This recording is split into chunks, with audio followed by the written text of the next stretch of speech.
Vamos a dar inicio a esta actividad de enfoques clínicos de la IPS universitaria.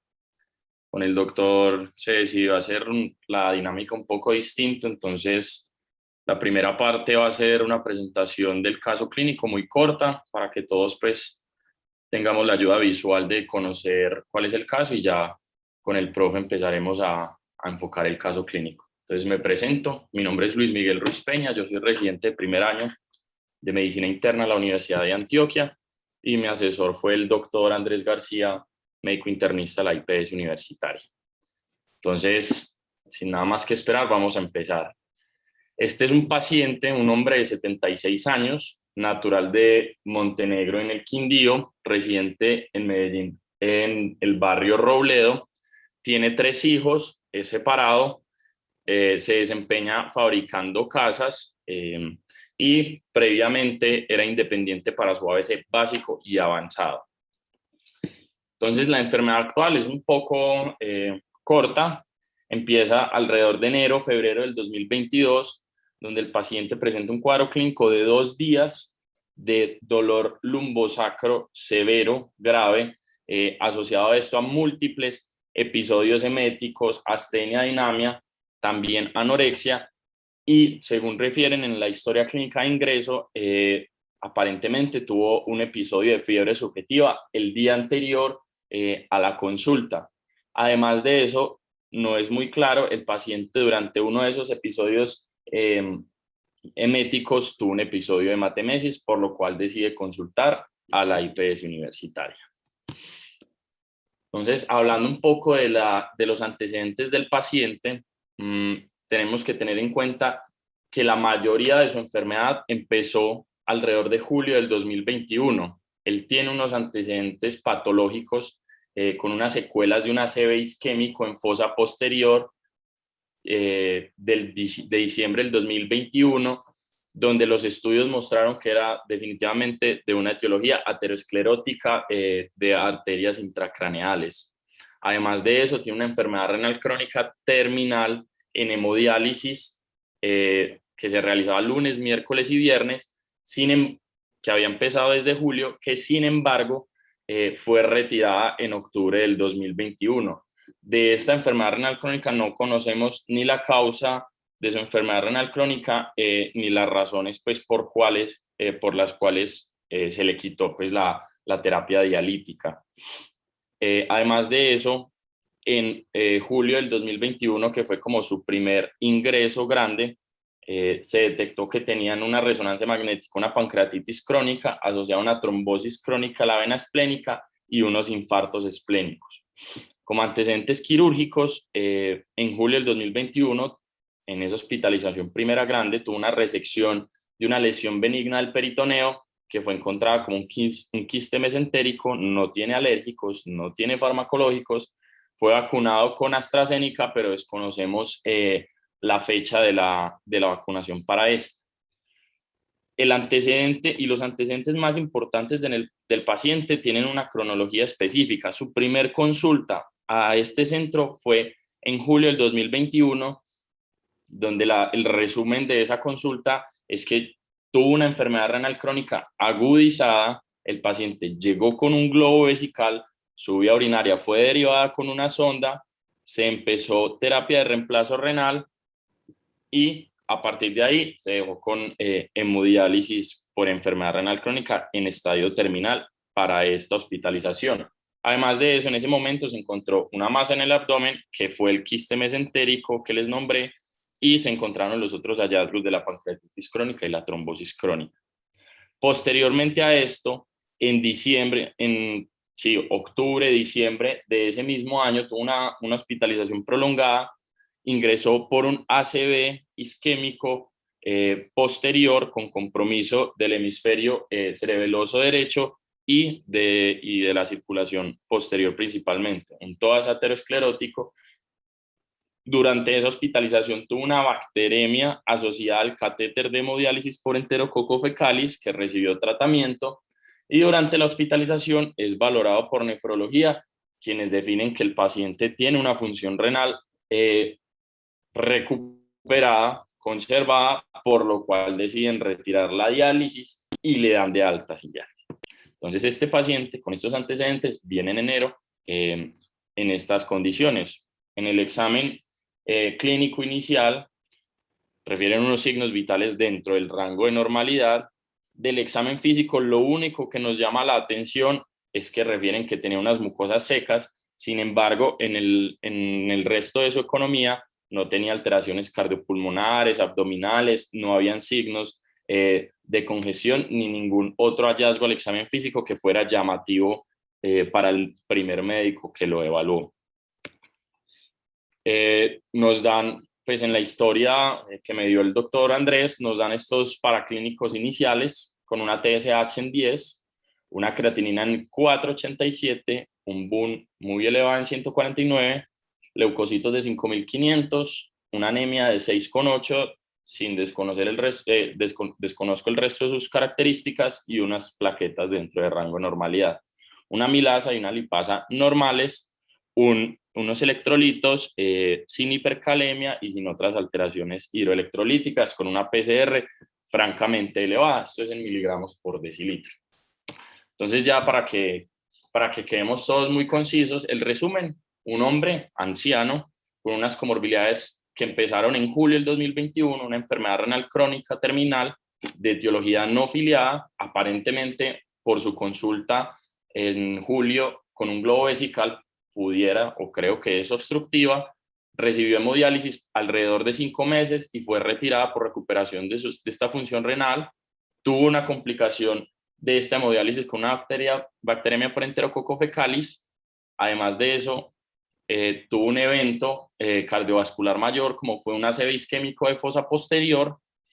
Se encontró que tenía una pancreatitis crónica y una trombosis crónica esplénica asociada a unos infartos esplénicos de los cuales no hay más información, y un quiste mesentérico resecado, que ahora su problema principal es que consulta por un dolor lumbar agudo asociado a vómito, fiebre subjetiva, que encontramos con una lesión renal aguda sobre enfermedad renal crónica, deshidratado, una TSH elevada compatible con un hipotiroidismo, una anemia que desconocemos sus características, y algunos marcadores de elevación de reactantes de fase aguda.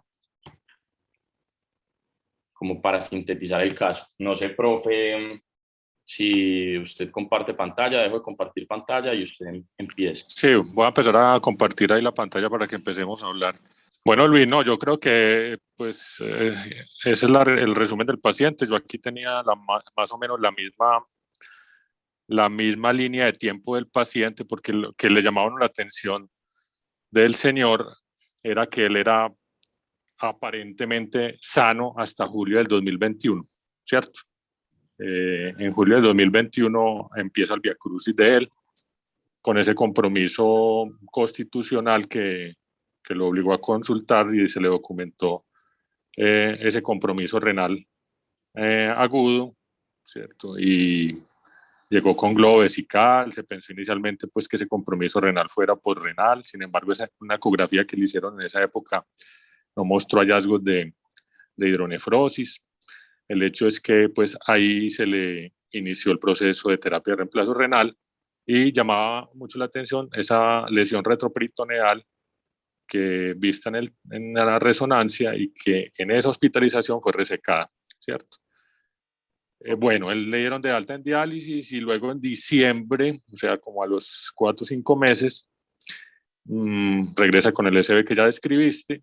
Le hicieron estudios, como los estudios para aclarar el SB, no se le encontró nada, tenía una eco dentro de los parámetros normales, Holter, todo lo que se le hace al respecto, sin ningún hallazgo. Y aquí hay un hallazgo importante, que es una bacteremia por enterococo, que se asumió que fuera por el catéter. Se le trató con ampicilina por 2 semanas, se le hizo hemocultivos de control negativos. El paciente, nefro ya lo ve, como lo dijiste, le suspende la terapia de reemplazo renal, y listo, alta. En enero del 2022, el hombre consultó por dolor lumbar. Fue evaluado en un triaje y le dieron de alta con manejo pues como conservador, y ya vuelve ahora con este problema que tenemos. Entonces, Luis, ya identificaste, vamos a tratar de llegar y hacer un proceso diagnóstico. Entonces vamos a empezar con el problema que básico del paciente, que tú lo dijiste que era qué. El dolor lumbar, profe. Es una lumbalgia. Sí, ¿Usted cómo enfoca un paciente con lumbalgia? bueno, profe, pues ahí, cierto, como todo en medicina, debemos empezar con un interrogatorio pues como completo. Lo primero es, uno, la temporalidad del dolor, si es un dolor agudo o crónico.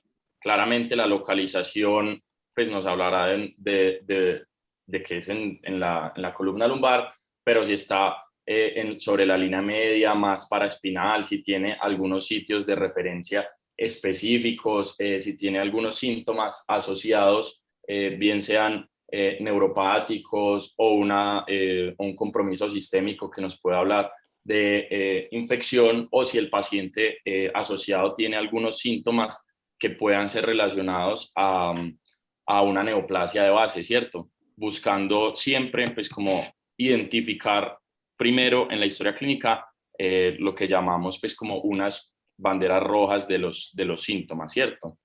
Segundo, los antecedentes para ver factores de riesgo que pueda tener el paciente para presentar alguna de las banderas rojas que nos abrirán el diagnóstico, principalmente buscando factores de riesgo para malignidad, traumáticos e infecciosos, que son como lo que más nos importaría en ese caso. No solo antecedentes personales, sino de uso y abuso de sustancias, de comorbilidades que pueda tener el paciente, antecedentes familiares y, como ya dije, los traumáticos. Siguiendo pues como en esa línea. Espérate, entonces vamos a hacer una concreción. Es muy importante lo que estás diciendo, la historia clínica, ¿cierto? La anamnesis como en todo paciente. La cronicidad se define más o menos como dolor agudo es cuánto más o menos. Profe, en dolor lumbar se habla de que un dolor crónico lo separan en una línea de tiempo de más o menos 6 semanas. Un dolor que lleva menos de 6 semanas se pudiera considerar agudo y ya más de 6 semanas crónico. Listo, entonces agudo es un dolor de 4 a 6 semanas, crónico yo lo tengo un poquito más de 12 semanas y digamos su agudo entre ese lapso, ¿cierto? Pero ahí se pueden mezclar ahí. Entonces es importante evaluar eso, la cronicidad, la historia clínica y en el examen clínico, ¿qué cosa es muy importante usted como médico evaluar en un paciente que le duele la columna? Profe, pues primero síntomas sistémicos de alguna infección, primero que todo, ¿cierto? Si el paciente tiene fiebre, algún malestar general. Dos, el estado general, pues como el paciente buscando la presencia de algún síndrome constitucional. Tres, evaluar arcos de movimiento, palpación de la columna, signos y síntomas pues que nos puedan signos, perdón, que nos puedan hablar de alguna enfermedad por compresión radicular o por compresión, digamos en ese caso un síndrome medular o un síndrome de cauda equina.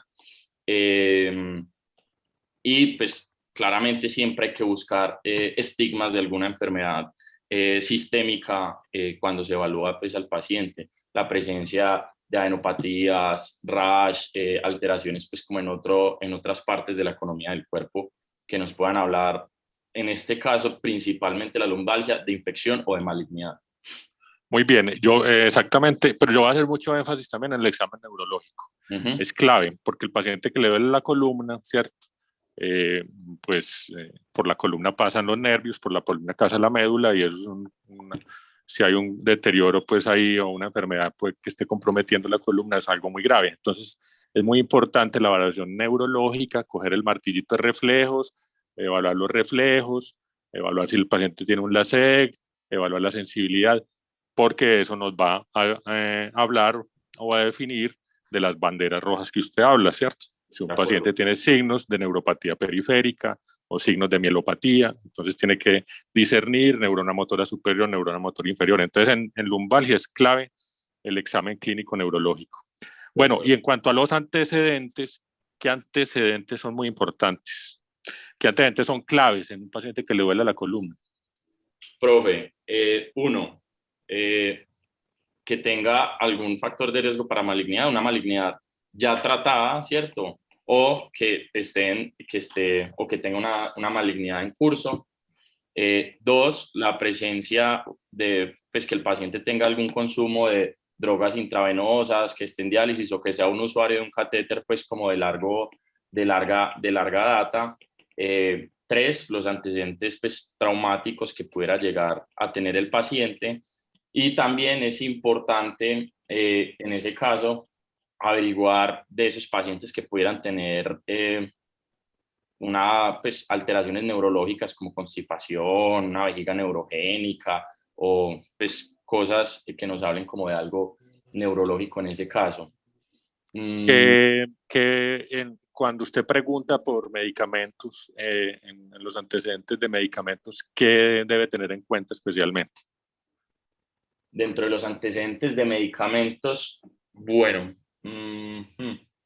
a ver, yo pienso, profe. Un medicamento que de pronto puede generar problemas de dolor en la columna por algún efecto adverso. Entonces, el uso crónico de esteroides. Bueno, por ejemplo, un paciente que use crónicamente esteroides y consulta por dolor lumbar, ¿usted qué piensa? Pues, profe, que ese paciente pudiera tener osteoporosis y pudiera tener una fractura por compresión, o dos, que por el estado de inmunosupresión tenga alguna infección. Exactamente, entonces el uso crónico de esteroides puede generar fracturas vertebrales, ¿cierto? Lo que estás diciendo de un estado de inmunosupresión nos puede hablar, y dolor lumbar nos puede hablar de una siembra infecciosa.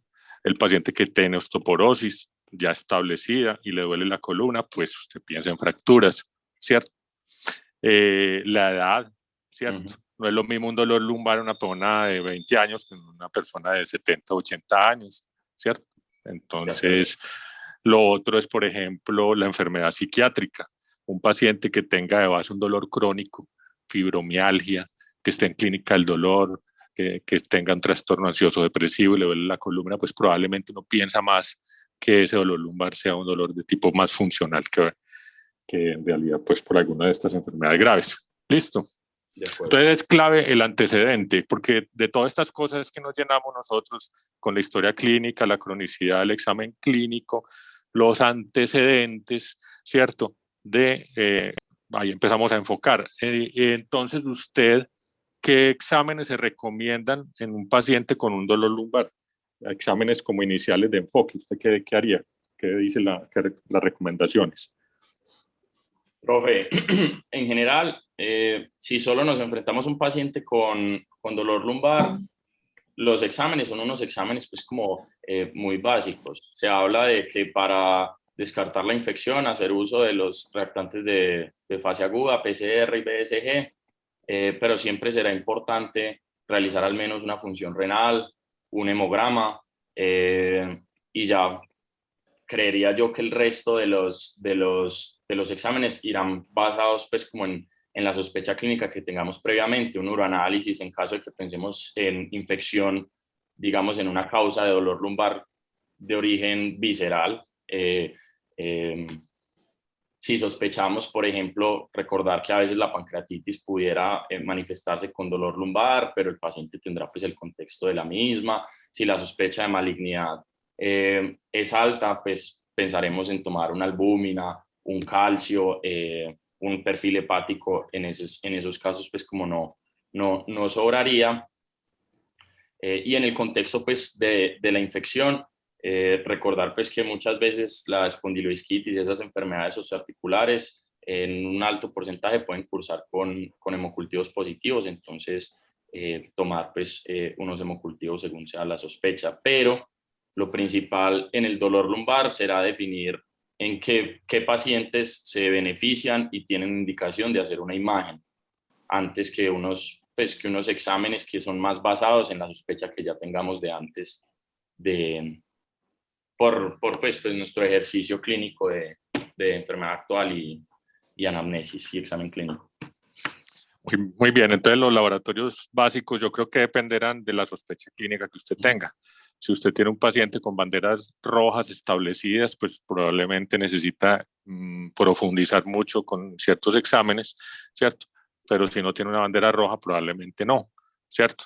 De pronto con un hemograma y una sedimentación, pues nos podría ayudar, ¿cierto? Un paciente con un dolor lumbar de bajo riesgo, pero con otro que no sea de bajo riesgo, pues probablemente tengamos que hacer más. Y aquí entra la imagen, ¿cierto? ¿Cuál es la imagen, digamos, recomendada en los pacientes con dolores lumbares de alto riesgo o con banderas rojas, como quiera llamarlo? Profe, en ese caso es la resonancia magnética de columna, que para la mayoría de los casos inicialmente tendrá que ser contrastada en búsqueda pues, de infección. La tomografía se deja para los casos donde el antecedente traumático o la sospecha de que sea por algo traumático es mejor, ya que pues, la tomografía ve mejor las estructuras óseas, mientras que la resonancia nos da información acerca de tejidos blandos, algo de hueso y sobre todo compromiso medular y nervioso. Y la radiografía, ¿cuándo mandas una radiografía de columna lumbosacra? ¿Cuándo le duele la columna?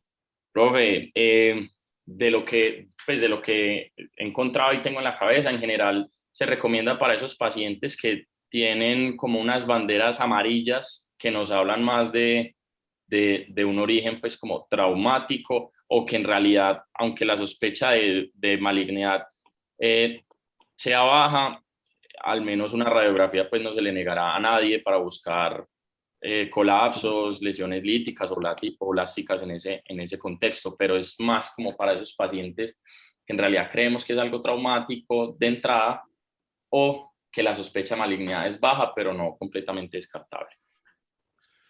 La radiografía, sí, yo pienso que la radiografía sí nos sirve, sobre todo cuando uno piensa en fracturas vertebrales, osteoporóticas, ¿cierto? Mujeres que no llegan con dolor en la columna y con sospecha de osteoporosis, una radiografía inicial nos puede mostrar muy bien y adecuadamente una fractura vertebral y usted con eso definir el plan. Pero en sí, en general, pues la resonancia es la imagen de elección en pacientes con una lumbalgia complicada. Muy bien, después de todo este contexto, metamos al paciente aquí. ¿Usted qué piensa de este paciente aquí en este análisis que hacemos?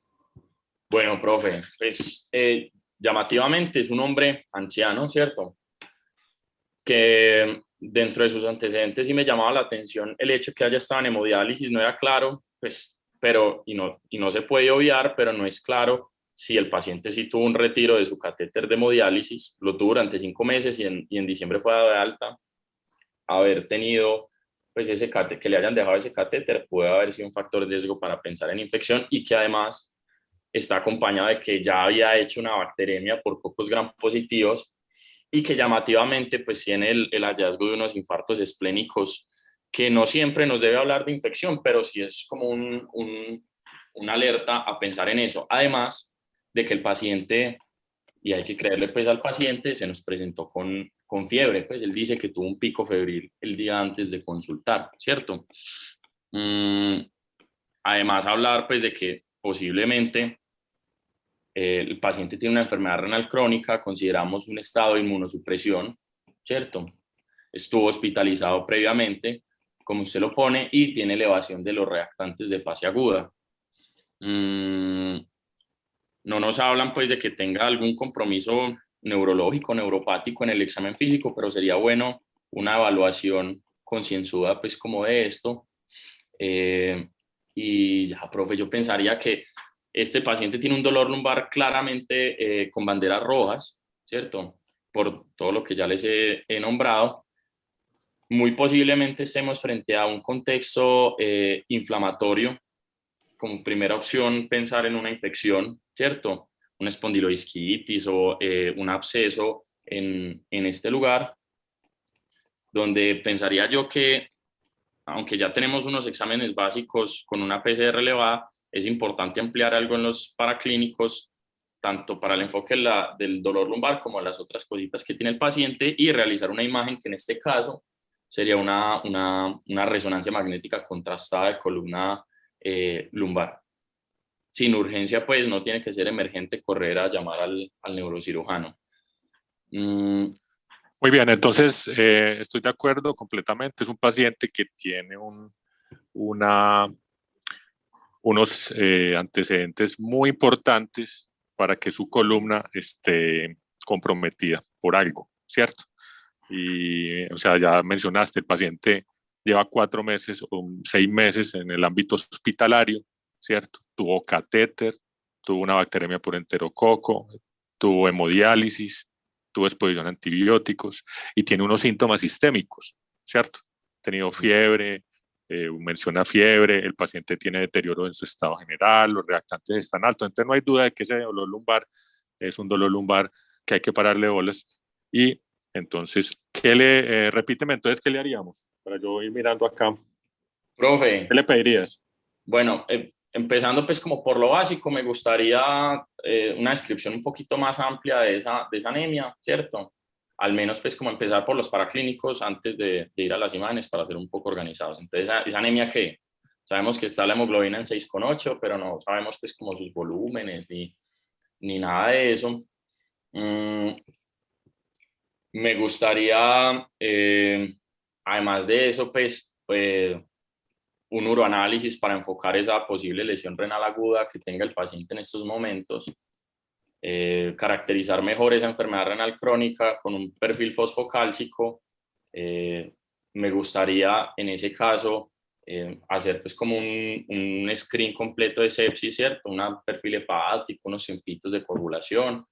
Tiene el paciente un compromiso general de su estado. Ya nos dieron la amilasa y la lipasa que están normales, un diferencial de Y, su compromiso. listo, exámenes generales, pero exámenes claves para pensar en esto, porque esta cosa es una cosa Hemocultivo, grave. hemocultivos, profe. Hemocultivos, número 2, y exámenes generales, todo esto que usted está diciendo, Las imágenes, profe, y hay una resonancia magnética de columna lumbar, contrastada. columna lumbosacra contrastado de manera prioritaria porque la columna de él puede estar comprometida. En el examen físico neurológico pues no había hallazgos de compresión medular, de signos pues, medulares, de neuropatía, pero de todas maneras es importante tratar de hacer esto rápido. Entonces, bueno, mientras llega todo eso, vamos a hablar, usted la primera sospecha clínica es una espondilitis infecciosa, pero hay que mencionar cuando usted le duele la columna, dolor lumbar, lumbalgia, las, eh, las enfermedades graves que generan compromiso de la columna y que duelen la columna, ¿cierto? Vamos a hablar de las enfermedades graves. Entonces, una es la infecciosa, que usted está diciendo ahí, ¿cierto? La espondilitis, osteomielitis vertebral, pues todo ese complejo ahí, osteomielitis vertebral, abscesos epidurales, esa es la infecciosa. ¿Qué otra cosa grave le puede dar a uno ahí dolor lumbar?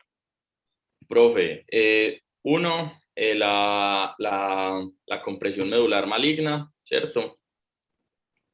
Bien sea por una metástasis pesa a columna lumbar. Sí, ¿qué tipo de tumores afectan o afectan la columna? ¿Cuáles son los más frecuentes? Profe, generalmente son los que tienen un predominio pues como más por hueso, entonces ahí podríamos meter próstata, podríamos meter mama, no dejar de lado pues el mieloma múltiple, aunque generaría pues otras manifestaciones pues. Tumores gastrointestinales, generalmente colon. El pulmón. Y pulmón, sí, señor. Bueno, Son los entonces en general, usted habíamos hablado de que los antecedentes eran muy importantes, porque si un paciente con cáncer de base, ¿cierto? Le duele la columna, usted tiene que pensar en una metástasis a la columna, ¿cierto? Eso sí no es muy claro. Normalmente cuando el compromiso metastásico, pues el paciente ya tiene el tumor de base.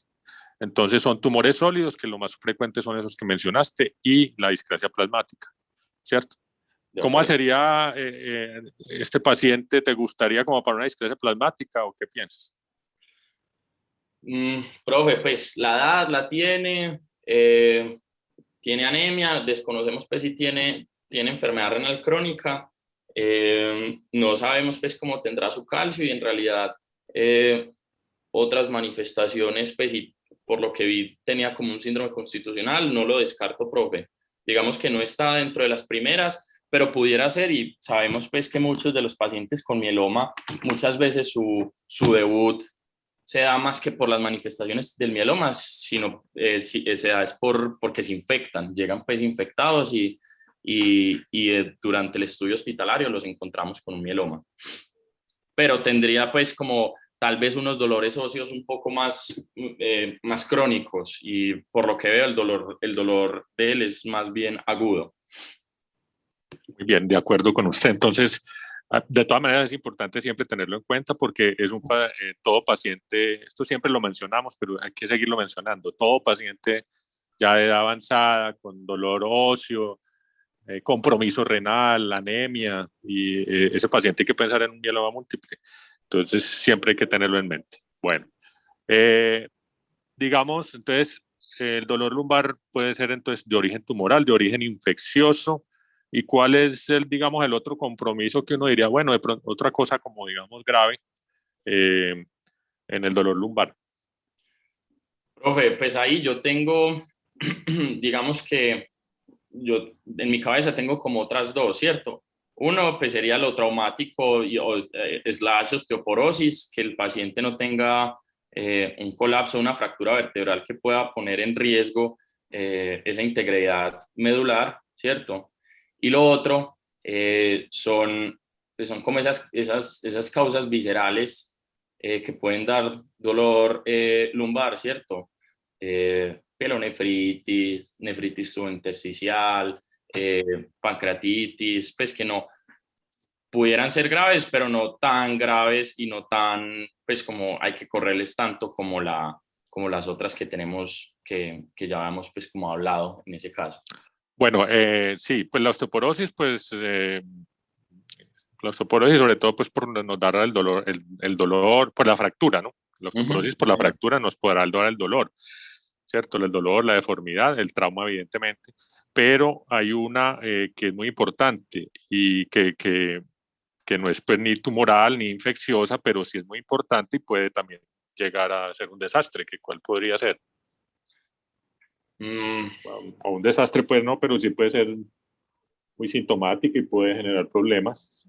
Profe, pues ahí. Cuando un paciente le dice a usted, no, doctor, yo voy caminando y a la media cuadra tengo que parar, tengo un dolor intenso en la nalga, en la pierna.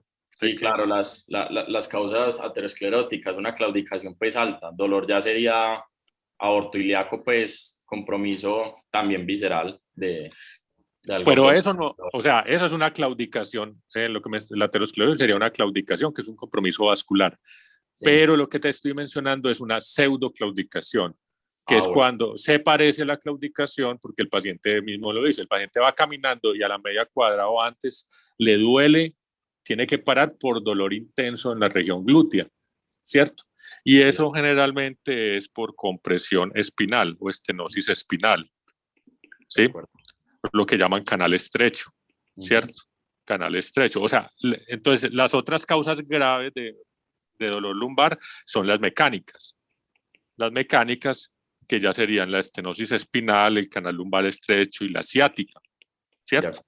Y la ciática, que esas son muy importantes aclararlas y con el examen clínico usted las puede documentar, ¿cierto? De acuerdo, Bueno, profe. yo creo que esas serían las más grandes y hay otra. Digamos, si a usted le dice un hombre de 37 años que le duele la columna y lleva 7 meses con dolor en la columna, ¿usted qué tiene que ir pensando? Profe, pues en general, la mayoría, el 98% pues de los dolores lumbares en ausencia de banderas rojas, nunca pues encontramos pues como la causa, es algo más osteomuscular. Generalmente uno se preocupa si el dolor lleva más de 6 semanas y no mejora con analgésicos, ahí deberíamos buscar pues sí algo más mecánico que cualquier otra cosa. Un paciente joven con un dolor lumbar crónico, que sea algo, a ver, yo pienso, no sé, Ya, el paciente, usted le pregunta y él dice, vea, yo me tengo que parar por la noche para moverme, para quitarme el dolor. Llevo como 7, 8 meses con eso. El bueno, dolor. y también pues si tiene un compromiso pues como inflamatorio, no dejar al lado pues las espondiloartritis, profe. El dolor lumbar inflamatorio, que la característica de la enfermedad típica es la espondilitis anquilosante, ¿cierto? La espondilitis anquilosante, que es la enfermedad típica de dolor lumbar inflamatorio, pero generalmente es de personas jóvenes, menores de 40 años, ¿cierto? Un hombre de 80 y pico de años como este, pues eso no hay que, eso se descarta completamente. Pero es importante siempre evaluar en dolor lumbar, que no lo mencionamos al principio en la anamnesis, las características del dolor lumbar, porque hay un dolor lumbar que es muy inflamatorio, que es ese, que se torna rígido, el paciente de torna rígido tiene que moverse para tratar de mejorar el dolor, ¿cierto? Es diferente al dolor lumbar mecánico, que el paciente trata de guardar reposo para aliviar el dolor. Listo. Bueno, entonces ya volvamos al paciente, ¿cierto? Volvamos al paciente. Los estudios de anemia mostraron una ferritina alta, en 200, la saturación estaba como en 15, el uroanálisis, el volumen era normocítico, el uroanálisis de verdad no lo recuerdo, y los hemocultivos de este paciente crecieron unos cocos gram positivos, ¿cierto? Okay. Crecieron unos cocos gram positivos, la resonancia se la voy a mostrar ahora. Entonces, cuando usted le dice que tiene coco gram positivos en este paciente, ¿qué posibilidades hay? Uy. Bueno, profe, pues ahí ya entramos como en el contexto de una alta sospecha de una espondiloisquitis. El que manda acá es Staphylococcus aureus, ¿cierto? Estafilococo. ¿Qué otra opción hay? ¿Qué otra germen puede ser? Profe, es raro, pero también pues los coagulasa negativos y ¿Sí? la verdad no tengo en la cabeza si, bueno, los que siguen ahí sería como estreptococo, ¿cierto? Streptococcus pneumoniae puede ser un agente causal de enfermedades articulares, como coco gram positivo. Y, profe, la verdad no tengo en la cabeza si los enterococos son causa Sí, claro. de enfermedades postarticulares. Okay. Pero es un coco gram positivo, ¿cierto? O sea, el enterococo es un coco gram positivo. Sí. Entonces, usted tiene que pensar como en estos gérmenes, ¿cierto? Y entonces usted con eso, evidentemente, pues piensa que lo que la columna le está doliendo es infección. Voy a mostrarle la columna. A ver usted qué le ve, que ustedes hacen rotación en radiología, entonces saben más de eso que nosotros. Esta es la radiografía o la resonancia y aquí le traje la fotico de ese paciente. Cuénteme a ver de pronto qué le ve usted ahí. Pues, profe, uno ve ahí en 5, 4, 3, 2, 1, como entre T12 y L1, sí se ve un cambio en la intensidad de la señal. Esto es una T1, T2. Bueno, no sé. No sé. Bueno, se ve algo de edema como dentro del cuerpo vertebral, ¿cierto?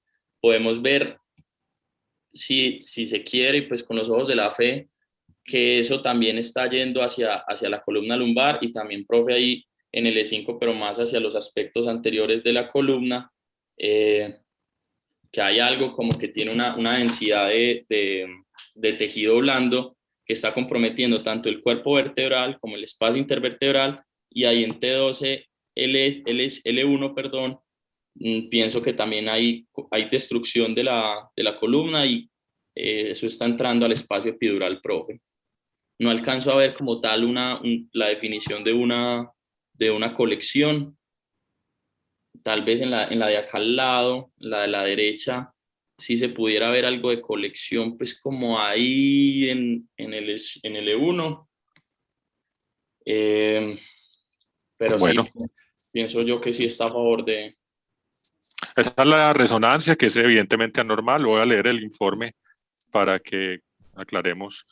El informe menciona que hay signos sugestivos de espondilodisquitis sin complicación a la altura de T2L1 y L5S1 como habían mencionado, pero no ven colecciones o masas, y tiene los agujeros de emergencia radicular para L4 y L5 están disminuidos. Bueno, entonces, ¿qué vamos a hacer? Bueno, profe. ¿A este paciente usted qué le va a hacer? Bueno, ya tenemos cocos gram positivos, tenemos una resonancia ahí con espondiloisquitis, entonces, ¿qué hacemos? Profe, pues ahí hay que resolverse pues como varias preguntas, ¿cierto? Estamos ante el contexto de una bacteriemia por cocos gram positivos que tiene una infección osteoarticular. Uno, ¿de dónde entró ese foco? Dos, ¿hay compromiso en algún otro lado del cuerpo? Es importante en esos casos, principalmente pues si los cocos gram positivos después nos van a pintar para un estafilococo aureus, mirar el corazón, ¿cierto? Que no tenga endocarditis, y ya vimos pues que tenía sus infartos esplénicos y tuvo catéter, ver que no estemos en el contexto de una endocarditis como la fuente de esos embolismos para todo lado. Entonces, uno, encontrar la causa; dos, encontrar la entrada; dos, buscar otros compromisos; y tres, digamos que en este caso, pues el paciente tiene una espondiloisquitis no complicada, no hay signos pues como neuropáticos agudos ni una colección para drenar, entonces no creo que en este caso sea mandatorio pues como un manejo quirúrgico, pero, espere, profe, yo pienso antes de que llegue una barra basada. Pero igual pues me gustaría un concepto de neurocirugía en ese caso para ver si pudiera ser el paciente susceptible de un manejo quirúrgico. Listo, me parece bien. ¿Y qué más hay que hacerle ya? Iniciar de tratamiento, profe. Manejo. Hay que empezarle antibióticos.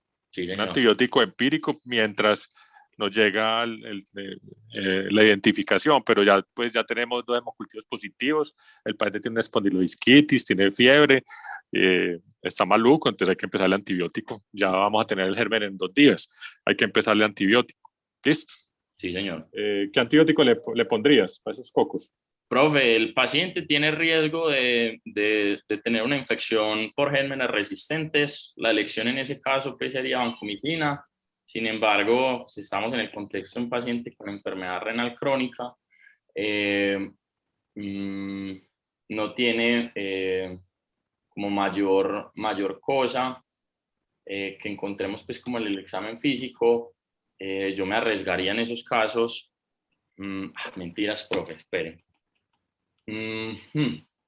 Del Linezolid, tengo entendido que sí se puede utilizar en infecciones de tejidos blandos y osteoarticulares. Sí, profe, yo creería que con Linezolid, sobre todo por el contexto pues, de que el paciente está en una lesión renal aguda, sería mi antibiótico de elección en este caso. Bueno, entonces eso fue lo que se le hizo y voy a mostrarle, se le empezó antibiótico y voy a mostrarle la ecocardio. La ecocardio la describe, esto fue una ecocardio, que eso es lo otro que hay que definir, ecocardio trastoráxica o transesofágica. Sí, señor. ¿Cuál le vas a pedir? Profe, en ese caso, ante la alta sospecha que sí tenga una endocarditis, yo creo que para aumentar la sensibilidad, una transesofágica. Bueno, entonces eso fue lo que se le pidió. Encuentran ventrículo izquierdo con una FEBI normal, no hay como hallazgos especiales, el ventrículo derecho tampoco. En la válvula mitral dice que a nivel de la valva anterior, con densidad de tejidos blandos, solución de continuados milímetros, corresponde a una perforación de la valva, formación de un saco aneurismático roto que permite insuficiencia a través del mismo. Bueno, la mitral estaba engrosada la valva y estaba perforada. La aorta dice trivalva con una imagen de densidad de tejidos blandos adherido a las 3 valvas, la mayor de ellas de 7x16 sobre la valva coronaria izquierda, que protruye desde la cavidad ventricular hasta la aorta con movimiento pendulante, y otra en la valva no coronaria, produciendo insuficiencia. ¿Sí?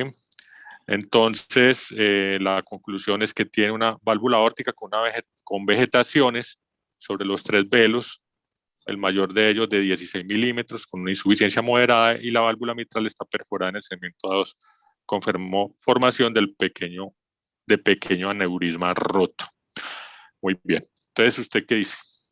Profe, no tengo muy claro pues como todas las indicaciones del tratamiento quirúrgico de la endocarditis, pero considero pues que en realidad esa vegetación está muy grande, 16 milímetros, ya hay perforación de la válvula mitral. Creo que es un paciente que se pudiera considerar para ser llevado de manera temprana a una cirugía cardiovascular para tanto remoción del foco como de pues, reemplazo valvular o pues sí, que le operen esa válvula, ¿cierto?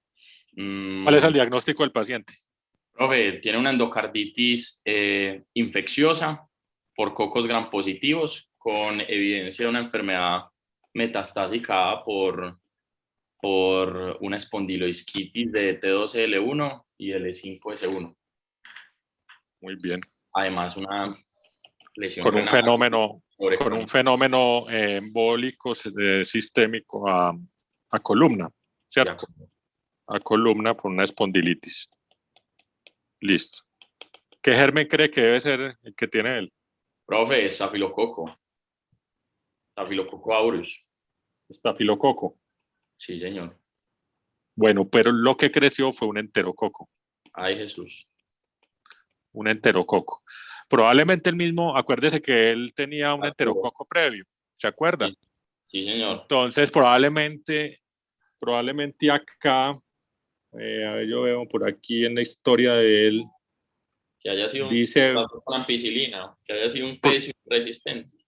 sí, él consultó en diciembre aquí tuvo la bacteremia, ¿cierto? Ya tenía una bacteria por fecalis que se asumió que fue por diálisis, ¿cierto? Entonces es el mismo germen y ahora pues llega con una endocarditis infecciosa por enterococo con siembra a la columna. Listo. ¿Cómo trata usted este paciente? Bueno, profe. Bueno, Ahí, vamos, lo que tú me estabas diciendo. Entonces, en endocarditis hay dos grandes, hay que definir el manejo en dos. En definir el manejo quirúrgico, ¿cierto? Y el manejo antibiótico, de acuerdo. ¿cierto? ¿Usted cree que este paciente tiene indicación quirúrgica? Pues, profe, como le dije, no tengo muy claro ahorita en la cabeza, especialmente los puntos de corte para las vegetaciones, pero si no estoy mal, la perforación de la valva y esa vegetación, si no estoy mal en la aorta, creo que debe ser más de 15 milímetros para que lo operen. Entonces yo diría que sí. Listo. Entonces, Bueno. vegetación es más de 10 y perforada. Entonces, usted siempre en endocarditis hay que pedir el concepto de otras especialidades para que nos ayuden en el enfoque. Dentro de ellos está el infectólogo. Tienes que pedir intercuta al infectólogo y al cirujano cardiovascular, al cardiólogo, para que definamos bien el manejo, porque esta es una enfermedad que es muy grave y hay que definir muchas cosas. Entonces, este paciente hay que definir cirugía, y cirugía cardiovascular lo considero que era candidato a cirugía, y el manejo antibiótico sería ¿con qué? Profe, pues ahí, ya teniendo el germen, idealmente deberíamos, para enterococos, pues sabemos que podemos utilizar ampicilina en caso de que no sean resistentes, y en caso de que sean, pues teniendo las consideraciones de los fecalis, que si son resistentes a ampicilina, de verdad ver si son fecalis. Dos, tener en cuenta la sinergia que pudiéramos tener con ceftriaxona y con aminoglicósidos, especialmente la ¿qué? La gente. La genta. Y en el caso pues de que el paciente pues tenga un enterococo resistente, ya ahí la elección en ese caso será con vancomicina, y tengo en la cabeza que en esos casos daptomicina también pudiera ser de ayuda en los casos resistentes.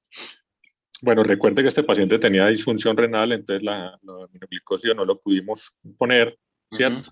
Y pues el tratamiento, había copiado aquí el tratamiento, pues el tratamiento se hizo con ampicilina ceftriaxona. De ¿cierto? acuerdo. Entonces este paciente por trámites administrativos fue remitido a otra institución para la cirugía cardiovascular.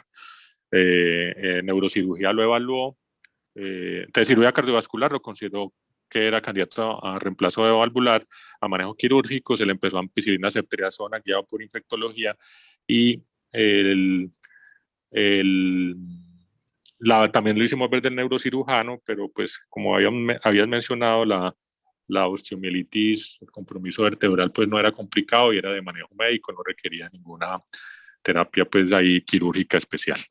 Listo. Entonces, esta es la conclusión de un paciente con una enfermedad pues sistémica ya de varios meses. Difícil porque pues tenía pues varios síntomas que se fueron como tratando, ¿cierto?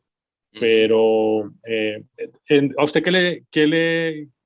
dentro de la historia, ¿qué piensa que se le pudo haber hecho? ¿Qué piensa que pudo haberse hecho antes? ¿O qué piensa usted, Luis, de eso? Pues, profe, a mí la verdad, hay varias cosas que no me quedan pues como muy claras de esa historia, ¿cierto? Que el paciente haya salido de la primera hospitalización con diálisis y después, como mágicamente, en realidad no requería diálisis, entonces pues como haber considerado, haber pensado dos veces esa indicación de diálisis ya de manera pues como permanente, ¿cierto?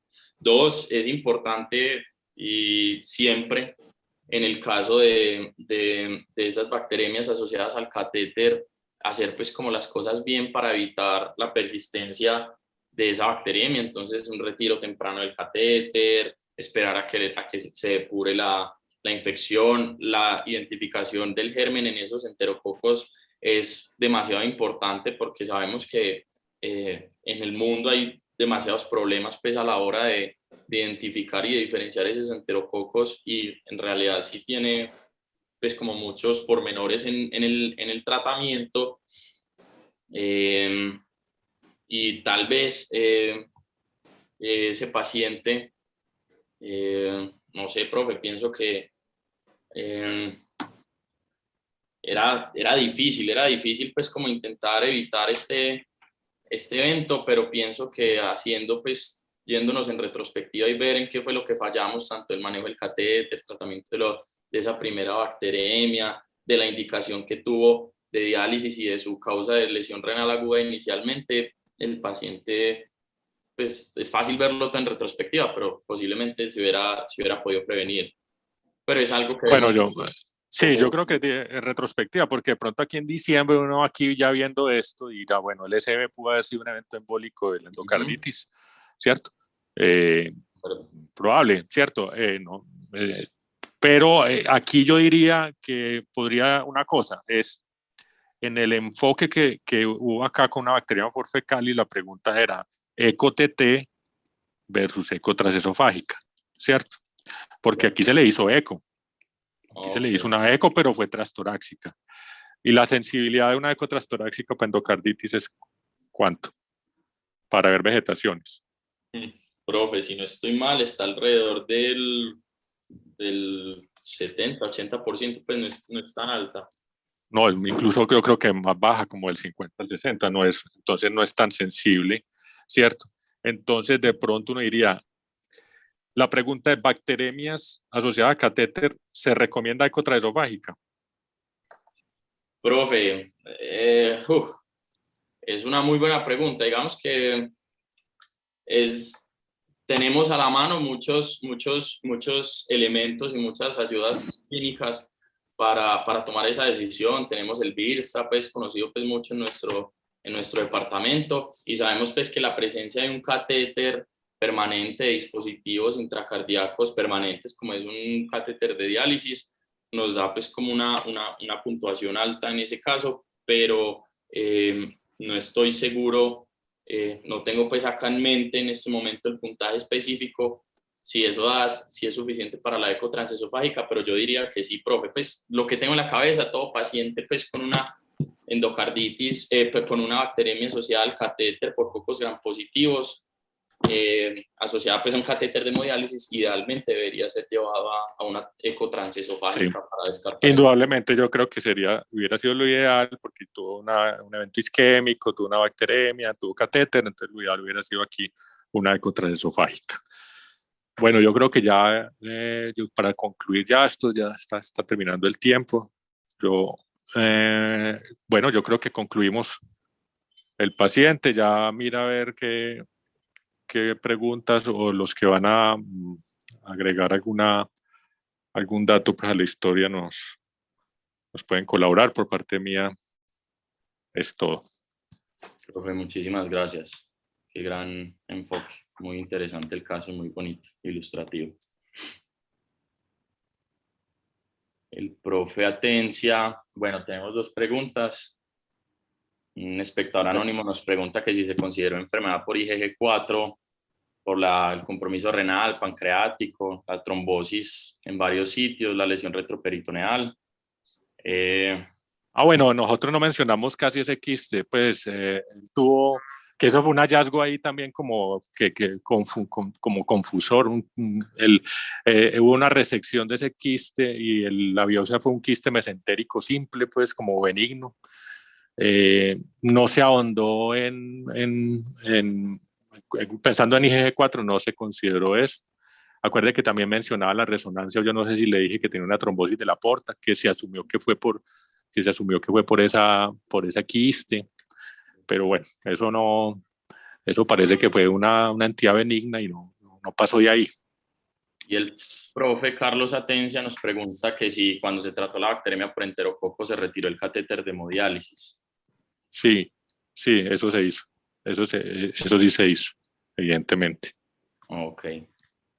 Sí, pues, quedan como muchas dudas respecto a ese enfoque y ese manejo en el momento de la bacteremia inicial de diciembre.